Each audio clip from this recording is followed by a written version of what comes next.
86 प्रश्न सुरू करूयात. तो विद्यापीठाचा विद्यार्थी आहे. बघा 86 क्वेश्चन नंबर 86.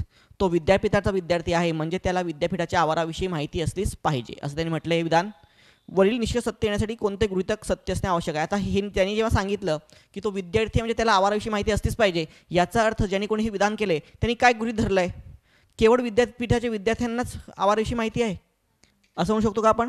दुसऱ्या कोणाला विद्यापीठाच्या विद्यार्थ्याला तर आहेच, पण याचं तर केवळ त्यांनाच आहे असं आहे का? दुसऱ्या कोणालाही माहिती असेल? विद्यापीठाच्या विद्यार्थ्यांना कदाचित माहिती असेल, पण हा काय म्हणतो असलीच पाहिजे. म्हणजे कदाचित आहे का इथे काय निश्चितता आहे, आणि इकडे काय म्हणतोय तो कदाचित. दोन्ही गोष्टींमध्ये फरक आहे की नाही? ओके, आपल्याला निश्चित पाहिजे. काही विद्यार्थ्यांना आवाराविषयी माहिती असेल, काही विद्यार्थ्यांना असेल, मग काहींना नसेल असं म्हणू शकतो का आपण?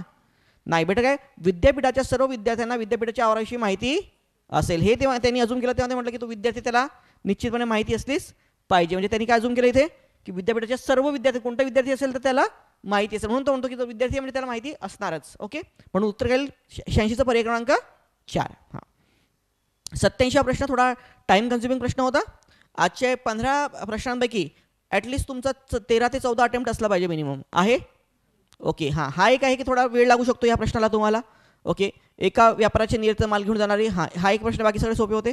PQRST शहरातून जाते या शहरामध्ये. आता बघा दुहेरी संपर्क आहे आणि एकेरी संपर्क, याचा अर्थ काय? दुहेरी संपर्क म्हणजे काय? समजा बघा, मी तुम्हाला आधी पण सांगितलं होतं A to B, याचा अर्थ काय? दुहेरी संपर्क म्हणजे काय? A पासून तो B पर्यंत पण जाऊ शकतो आणि B पासून A पर्यंत पण जाऊ शकतो. पण जेव्हा एकेरी मार्ग असतो, समजा A to B, तर याचा अर्थ काय असतो लक्षात घ्या. तो A ते काय जाऊ शकतो? B जाऊ शकतो, पण तो B ते A नाही येऊ शकत. लक्षात घ्या, जेव्हा जेव्हा अशी टर्म येईल ना एकेरी मार्ग किंवा एकेरी संपर्क. ओके, याचा अर्थ काय? जेव्हा एक एरो असतो त्याचा अर्थ काय? तो A ते B जाऊ शकतो पण B ते A येऊ शकत नाही. ओके, आणि जेव्हा दुहेरी संपर्क असतो तेव्हा A ते B पण जाऊ शकतो आणि B ते A ही येऊ शकतो. ठीक आहे. हां, आता बघा या शहरामध्ये दुहेरी, इथे आपल्याला जी काही इन्फॉर्मेशन दिली प्रत्येक शहरामध्ये काय आहे? दुहेरी संपर्क आहे. ओके, मग आता आपण याच्यामध्ये जर का बघितलं तर ही जी काही माहिती तुम्हाला दिलेली आहे याच्यावर एक डायग्राम बनते. चला तुमचं विश्लेषण काढा.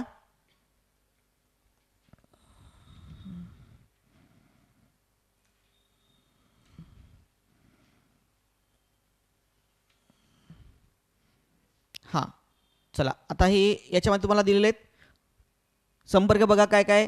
यस आणि यू, यस आणि यूचा संपर्क आहे. पी आणि क्यूचा संपर्क आहे. ठीक आहे. हां, त्यानंतर क्यू आणि आरचा संपर्क आहे. सो क्यू आणि आर. ठीक आहे. त्यानंतर काय? व्ही आणि टीचा आहे. देन आर आणि टीचा आहे आणि व्ही आणि यूचा आहे. ओके, हां, आणि आणखी काय? मालवाहतूक गाडी यू पासून क्यू पर्यंत एकाच दिशेने जाऊ शकते. तर यू टू क्यू काय एकच आहे. कळलं तुम्हाला? तिथे बघा ते थोडं फेंट झालं आहे, त्याला हे करून घ्या. यू टू क्यू सिंगल डायरेक्शनमध्ये आहे. हां, मग आता प्रश्न काय विचारला? यस पासून त्याला टीला जायचं, तर यस पासून टीला तो कसा जाऊ शकतो? यस पासून यूला, यू पासून काय व्हीला आणि व्ही पासून काय टीला. हा पहिला मार्ग बरोबर आहे. हां, यस पासून यू, यू पासून व्ही, व्ही पासून टी. दुसरं काय? यस पासून यू, यू पासून क्यू, क्यू पासून आर, आर पासून टी. हा दुसरा मार्ग. सो हे दोनच वे पॉसिबल आहेत. आणखी कोणता वे पॉसिबल आहे का? बरोबर आहे ना? हां, तर हे दोनच वे पॉसिबल आहेत, म्हणून उत्तर काय पर्याय क्रमांक 87 उत्तर काय पर्याय क्रमांक 2. कोणी कोणी सॉल्व्ह केला होता हा प्रश्न? कोणीच नाही केला? अच्छा, पण सोपा होता. आपण वेळ जातो, म्हणजे 86 ते 36 सेकंदामध्ये होणं शक्य नाही. राज्यसेवेत आला तर तुम्हाला सॉल्व्ह करता आला पाहिजे, कारण शेवटी हे फ्रेमिंग करावं लागतं ना, हे बनवावं लागतं, तर आपल्याला एवढा वेळ नसतो. Better way. ओके, असे एक्झाम्पल शेवटी सोडवायचे. हां, नेक्स्ट बघा, हे गाळलेले प्रश्न, हे याच्यावरती प्रश्न येतोच दरवर्षी एक्झाममध्ये असा. Okay, logical fillers. दोन्ही कलाकारांचे स्वभाव ठळकपणे होते. एक अत्यंत भिडस्त आणि विनयशील, तर दुसरा एकदम बढाईखोर. आता बघा इथे बघा, विनयशील आणि बढाईखोर दोन्ही काय विरोधाभासी आहेत. म्हणजे त्यांचे स्वभाव ठळकपणे काय सारखे म्हणता येईल का आपल्याला? स्वभाव ठळकपणे दिसणे, हे काय होईल का? म्हणजे असे पर्याय काय करायचे? रद्द करायचे. स्वभाव ठळकपणे काय बदललेले होते, होऊ शकतं. आणि दोन्ही ठळकपणे काय होते? वेगळे होते. आता बदलले वेगळे जास्त प्रॉपर वाटते, पण ठीक आहे, आणखी बघू, हे होऊ शकतं. एक अत्यंत भिडस्त आणि विनयशील, एकदम भिडस्त होता आणि एकदम विनयशील होता. तर दुसरा काय होता? त्रासदायक आणि बढाईखोर. आणि दुसरा काय? उद्दाम आणि बढाईखोर. स्वभाव असा, तर बेटर उत्तर काय होईल याच्यामध्ये? वेगळे आणि उद्दाम, हे होईल ना. हां, स्वभाव कसा? उद्दाम स्वभाव ना, उद्दाम आहे तो, जरा असा हे आहे. ओके, हां. ठळकपणे काय? बदललेले होते दोन्ही फलांचे स्वभाव. तर बदललेला होता की बघा, तो दोन गोष्टीमध्ये विरोधाभास सांगतो आपल्याला की हा असा आणि हा असा.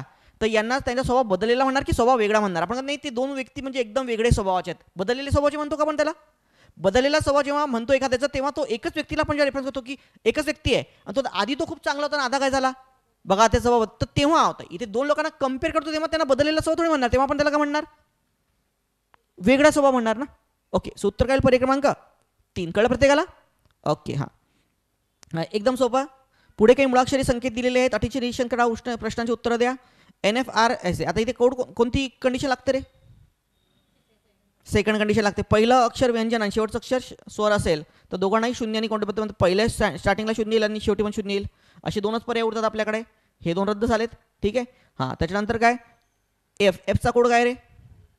5 आहे ना, तर इथे 2 आहे, 2 येईल का? नाही. तर उत्तर काय पर्याय क्रमांक 4. उत्तर काय option number 4. That's why the answer option number 4 झालं. हे तर फार सोपं आहे. हा माहिती प्रत्येकाला. हां, ही एक थोडी लॉजिकल डायग्राम आहे, सोपी आहे ही पण, काय असं प्रॉब्लेम नाही. किती लोकांना कोणचं बरोबर आलं? 90. अच्छा, ही मागच्या टेस्टमध्ये आली होती का एखाद्या? नाही ना. ओके, हां. ए के जे ओ, ए बघा, ए पासून के पासून जे आणि जे पासून काय ओ, असं फ्रेमिंग आहे. तर यांनी काय केलं? IOHN. आता IOHN याच्यानंतर का घेतलं? कारण इथे जिथे हे संपतं तिथनंही सुरू होतं, म्हणून बघा इथनं IOH आणि N असं घेतलं. कळलं प्रत्येकाला? आता शेवटी आहे हे लक्षात घ्या, इथे याच्या आधीची केस पाहिजे आपल्याला. कळलं का तुम्हाला? हे होतं म्हणून हे असं आलं. आता शेवटी काय, शेवट कुठे आहे? CLBK. बरोबर आहे. तर लक्षात घ्या, एक तुम्हाला आणखी याच्यामध्ये फार मोठी लिंक आहे, एक फार मोठी तुम्हाला लिंक आहे याच्यामध्ये, की बघा इथे ओला एंड झालं होतं, बरोबर आहे. तर इथे ओ कोणत्या पोझिशनला आला? दुसऱ्या. बरोबर आहे. मग इथे दुसऱ्या पोझिशनला काय एल आहे ना. अरे हे शेवटी याचं रेफरन्स टू हे ना, तर आता बघा हा यल आहे, तर इथे यल कुठे आला पाहिजे? शेवटी. कोणत्या पर्यायात यल आहे का शेवटी? पर्याय 3 मध्ये यल शेवटी आहे. आता मी तुम्हाला हे डायग्राम वर्ण करून दाखवतो. ठीक आहे, आता आपण डायग्राम बघूयात, कारण शेवटी रेफरन्स टू आहे. हे तर तुम्हाला मी शॉर्ट वे सांगितला, पण एक रेफरन्स आहे. आता बघा CLBK आहे, CLBK. आता मला सांगा इथे CLBK आहे, तर हे जे रेफरन्स आहे तिथे एलला एंड व्हायला पाहिजे असतं ही गोष्ट. म्हणजे ती फ्रेमिंग कशी होईल? EMD आणि एल त्याच्या आधीचे एस असेल ना. बघा हे असं होतं म्हणून हे इथनं आपण घेतलं. आता इथनं आपण घेतोय याचा अर्थ आपल्याला इथनं घ्यावं लागेल ना, असं. सो EMD आणि L, that's your answer is what? Option number 3. पर्याय क्रमांक 3 उत्तर असेल. हां, नेक्स्ट बघा. एका संशोधक अहवालानुसार भारताच्या दक्षिण भागातील लोकांची सरासरी आयुर्मर्यादा पश्चिम भागातील आयुर्मर्यादेपेक्षा खूपच अधिक आहे. दक्षिण भागातील स्थानिक लोकांचे सरासरी आयुष्य 82 वर्षांचे आहे, तर पश्चिम भागातील लोकांचे आयुष्य 74 वर्षांचे आहे. या सद्यस्थितीनुसार वरील अभ्यास सुचवतो की पश्चिम भागातील लोक दक्षिण भागात स्थलांतरित झाले तर आयुर्मर्यादा 8 वर्षांना वाढते. तो काय म्हणतो की रिजनमध्ये तुम्ही जर का चेंज केलं, दक्षिण भागातले पश्चिम भागातील लोकांनी दक्षिण भागात स्थलांतर केलं तर त्यांचं आपोआप आयुष्य वाढून जातं, असं हा सांगतोय. आता प्रश्न बघा काय, वरील अभ्यासावरून आधारित आयुर्वेद वाढण्यासाठी पश्चिम भागात लोकांनी दक्षिण भागात स्थलांतर ही सूचनेला कमकुवत करेल. कमकुवत करेल म्हणजे काय? अपोज करेल. म्हणजे तुम्हाला हे दाखवायचं. बघा मी तुम्हाला काय म्हटलं, हे जे क्रिटिकल रिझनिंगचे प्रश्न आहेत दरवर्षी किती 3 ते 4 प्रश्न 15 पैकी तुम्हाला असणारच. यावर्षी सुद्धा राज्यसेवेमध्ये किती प्रश्न होते? 6 प्रश्न होते. बरोबर आहे ना. हा फार महत्त्वपूर्ण असा पार्ट आहे एक्झाममध्ये. आज 4 प्रश्न म्हणजे मजा काय का? 3 ते 4 प्रश्न जर एखाद्या याच्यावरती येत आहेत, तुम्ही याचा अभ्यासच करून जात नाही. क्रिटिकल रिझनिंग याला काय म्हणतात? Critical reasoning. Okay, so critical रिझनिंगचे प्रश्न. तर मग आता आपण जर का बघितलं तर आपल्याला कमकुवत करायचं. तर मी तुम्हाला काय म्हटलं होतं की क्रिटिकल रिझनिंगच्या प्रश्नामध्ये लास्ट लेक्चरला आपण आठवा, जितका पॅसेज इम्पॉर्टंट आहे तितकाच प्रश्न काय विचारतो हे सुद्धा, किंवा त्यापेक्षा जास्त प्रश्न काय विचारतो हे इम्पॉर्टंट आहे. की तो समर्थनार्थ विधान विचारतोय, तो गृहीतक काढायला सांगतोय, तो निष्कर्ष काढायला सांगतोय, तो उचित योग्य अनुमान सांगतोय, तो कमकुवत करण्याबद्दल सांगतोय. प्रत्येक स्टेटमेंटचं मिनिंग काहीतरी काय असतं? वेगळं असतं. कळतंय प्रत्येकाला? ओके, माझ्या कॉम्प्रेशनच्या बॅचमध्ये, ऑनलाईन बॅचमध्ये मी घेतलेले त्याच्यावरती 6-7 लेक्चर्स. ओके, हां. तर आता बघा, कमकुवत करेल आहे. भारताच्या दक्षिण भागात राहणाऱ्या लोकांपेक्षा पूर्व भागात राहणाऱ्या लोकांची आयुर्मर्यादा कमीच आहे. ठीक आहे. दक्षिण भागातील जवळजवळ 80% जनतेची किमान आयुर्मर्यादा 80% इतकी आहे. मग ते तर तो म्हणतोच आहे की जास्त आहे. दक्षिण भागातील स्थानिक लोकांना उच्च आयुर्मर्यादा संबंध त्यांच्या अनुवांशिक रचनेशी जोडता येईल आणि जगातील सर्वोत्तम आयुर्मर्यादेशी दक्षिण भारतातील आयुर्मर्यादेची तुलना करता येईल. यांनी अपोज करायला सांगितलं आहे. हे आयुर्मर्यादा यांची चांगली आहे, यांची आयुर्मर्यादा चांगली आहे. बरोबर आहे ना. हां, पूर्व भागात राहणाऱ्या लोकांची सुद्धा आयुर्मर्यादा कमीच आहे. हे सगळे त्याला सपोर्ट देत आहेत. पण आता तो काय म्हणतो की जर एज वाढवायचं असेल तर लोकांनी काय व्हावं? साऊथ इंडियामध्ये स्थलांतरित व्हावं. आपल्याला हे चुकीचं ठरवायचं की काय असं काय साऊथ इंडियाला स्थलांतरित झाल्याने काही लोकांचं आयुष्य वाढणार नाही, हे आपल्याला दाखवायचं आहे. तर तुम्ही काय म्हणणार की त्यांची हे कशाशी रिलेटेड आहे, अनुवांशिकतेशी. त्या लोकांचं आयुष्य जास्त असणं हे त्यांच्या जेनेटिकली काय आहे, लिंक्ड आहे. त्याच्यामुळे असं स्थलांतरित करून काही तुम्ही चेंज होणार नाही. बरोबर आहे. सो म्हणून इथे याचं उत्तर काय येईल तुमचं, पर्याय क्रमांक 4. 91चं काय दिलंय, सॉरी 4 नाही, काय येईल 3 येईल. हां 91चं 3 करा प्लीज.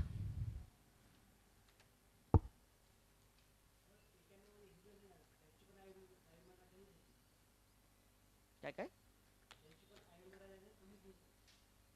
भारताच्या दक्षिण भागात राहणाऱ्या लोकांपेक्षा पूर्व भागात राहणाऱ्या लोकांची सुद्धा आयुर्मर्यादा कमीच आहे. हां मग बरोबर आहे. मग काय कमकुत कसं करते, त्याला सपोर्ट करते ना रे, ते तेच तर सांगते, कमकुत करायचं आहे ना. उत्तर 3 असेल. 3 करा प्लीज. गेली 40 वर्षे मी जाणते अजाणतेपणे अभ्यासतोय आणि अजूनही माणूस मला बेभरवशाचा वाटत आहे. अगदी जोडून माहीत असलेली व्यक्ती अशा कृती करून अथवा लक्षण दाखवून देऊन आश्चर्याचा धक्का देतात. ज्या कृती करण्याची क्षमता त्यांच्यात असेल असे मला वाटले नव्हते. वरील कल्पनेचा योग्य निष्कर्ष पुढीलपैकी कोणत्या विधानातून प्रकट होतो. तर कोणतं विधान आहे की त्याच्यातनं योग्य निष्कर्ष तुम्हाला माहिती पडतो.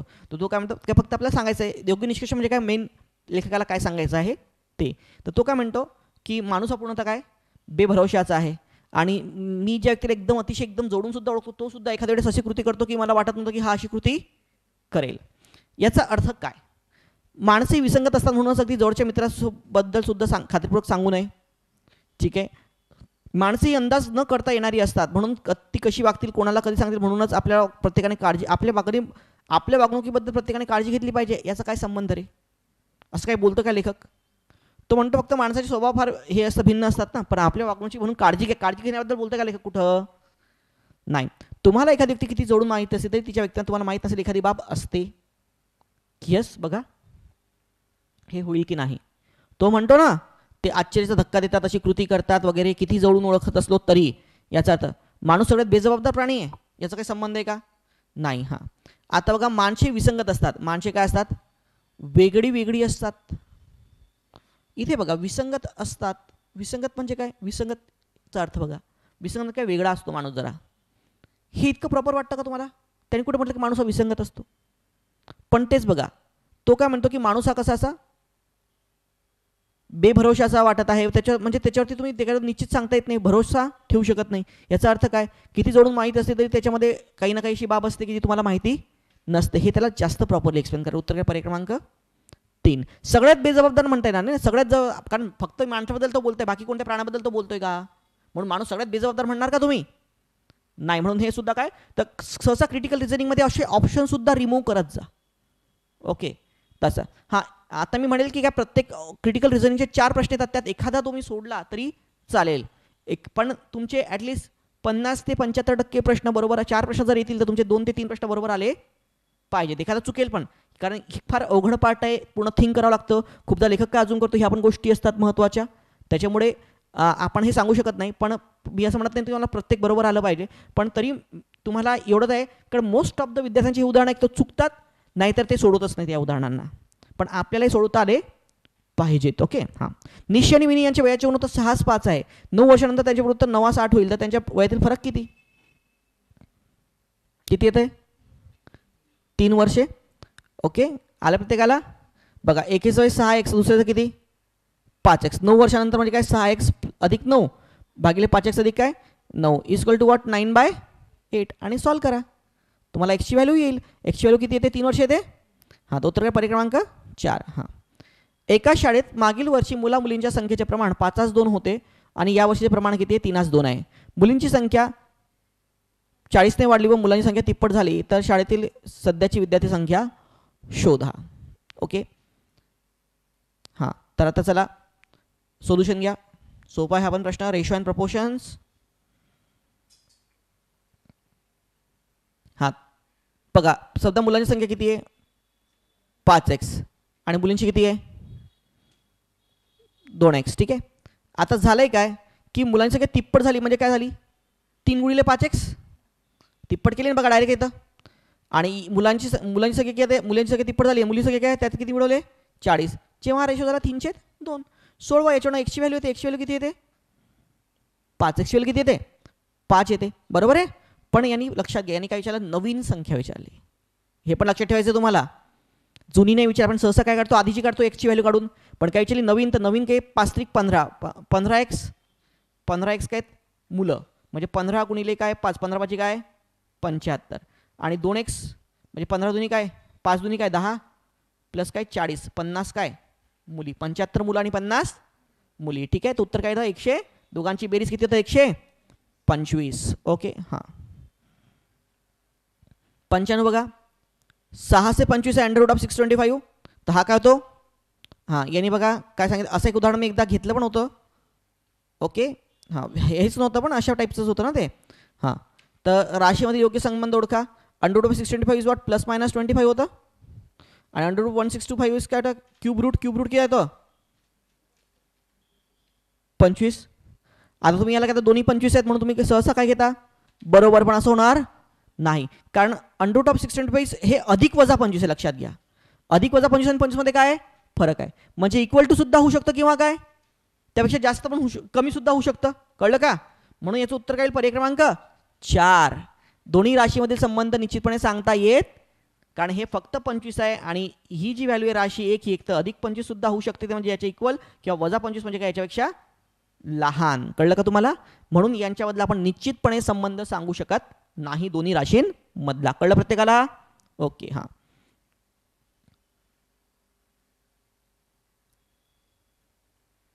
एक्स एका दिवसात 20% काम करतो, त्याच कामाचे 25% काम वाय एका दिवसात करतो.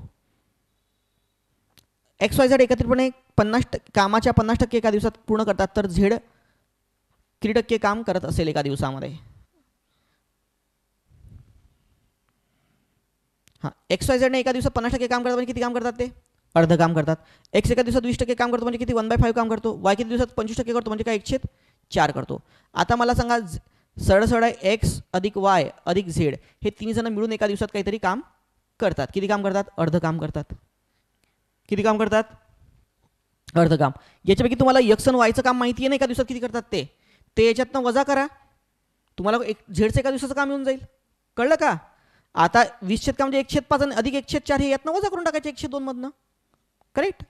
हां, तर 1/20 इज वॉट, काय येतं उत्तर 120, आणि 120 म्हणजे किती टक्के 5%. हे सोपं होतं, हे यायला हवं होतं. जर तुम्हाला अशुदानं येत नसतील तर नक्की तुम्हाला गणित बुद्धिमत्तेच्या फार अभ्यासाची गरज आहे, कारण आजचा पेपर इतका सोपा आहे गणित आणि बुद्धिमत्तेमधला. याच्यामधले मी तुम्हाला सांगतो 12 तरी तुमचे बरोबर आले पाहिजे. मी असं म्हणा 15 आणा, पण 12 असले पाहिजेत. जर 12 आहे तर तुम्ही चांगल्या पोझिशनमध्ये आहात.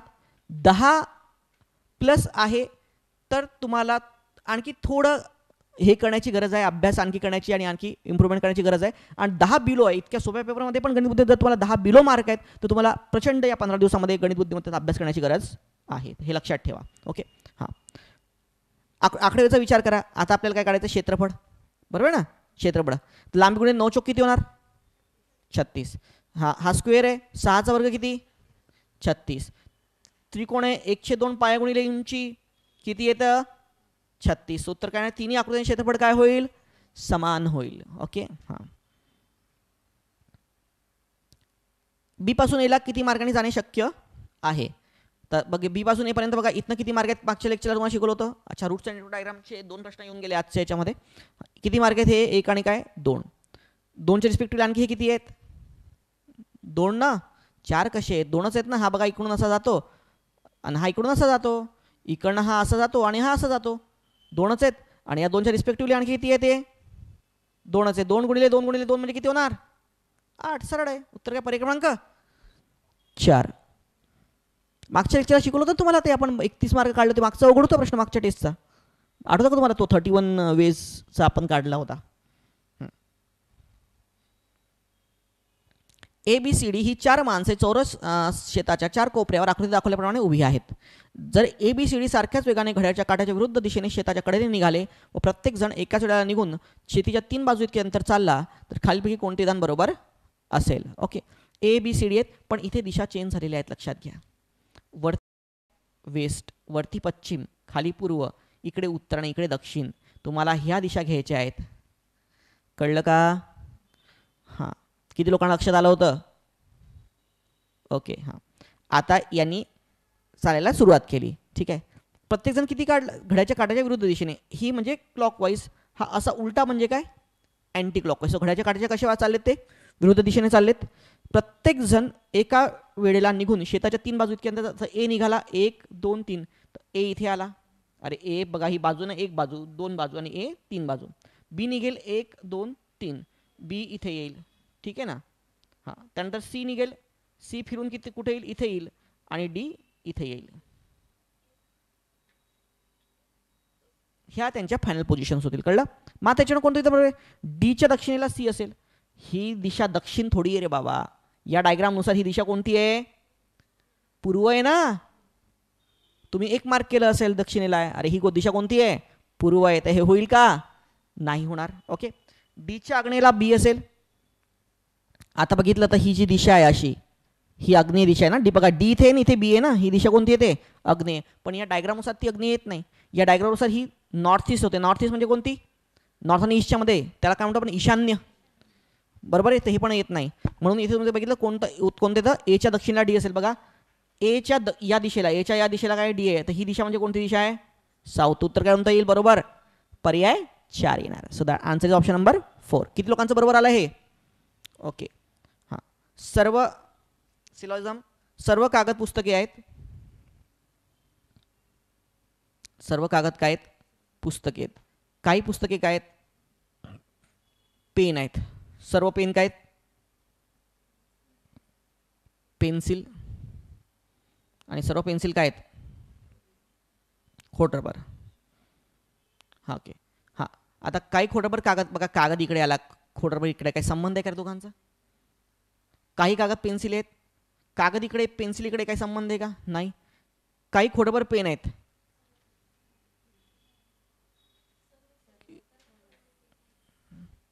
सर्व. हां, सर्व आहेत का? नाही. काही आहेत ना. सगळे पेन खोडरबर आहेत, पण काही खोडरबर पेन आहेत. सर्व खोडरबर म्हणता येईल का आपल्याला? नाही. काही पाहिजे असतं बरोबर आलं असतं. आणि काही पेन कागद आहे, कागद इकडे, पेनचा काही संबंधच नाही. हे सुद्धा चुकीचं. उत्तर काय? पर्याय क्रमांक 4. 1 2 3 4 पैकी काही अनुसरण करत नाही. तुम्हाला मी एक टास्क दिला होता मागच्या टेस्टच्या वेळेस. तुम्ही केलाय की नाही केला? तुम्हाला सांगितलं होतं खरे खोटेचे माझे 2 लेक्चर्स आणि सिलॉजिझमचे 2 लेक्चर बघून घ्यायचे आहेत. बघितले का? नसतील बघितले. ठीक आहे. आज मी प्लेलिस्ट टाकतो आठवणीने माझ्या टेलिग्राम चॅनल जॉईन आहेत प्रत्येकजण. भूषण, तिथे प्लेलिस्ट टाकतो. एक टास्क ठेवायचा आहे 2 दिवसामध्ये. या 2 ते 3 दिवसामध्ये तुम्हाला मंगळवारपर्यंत लिहून हे करून घ्या. खरे खोटे आणि सिलॉजिझम्स याचा पूर्ण व्हिडिओ बघून घ्या. विथ बेसिक थिअरी पूर्ण लॉजिकल समजवलेलं आहे त्याच्यात. एवढं काम होऊन जाईल तुमच्याकडनं. ओके. हां, चालेल मग. ठीक आहे, थांबूयात मग.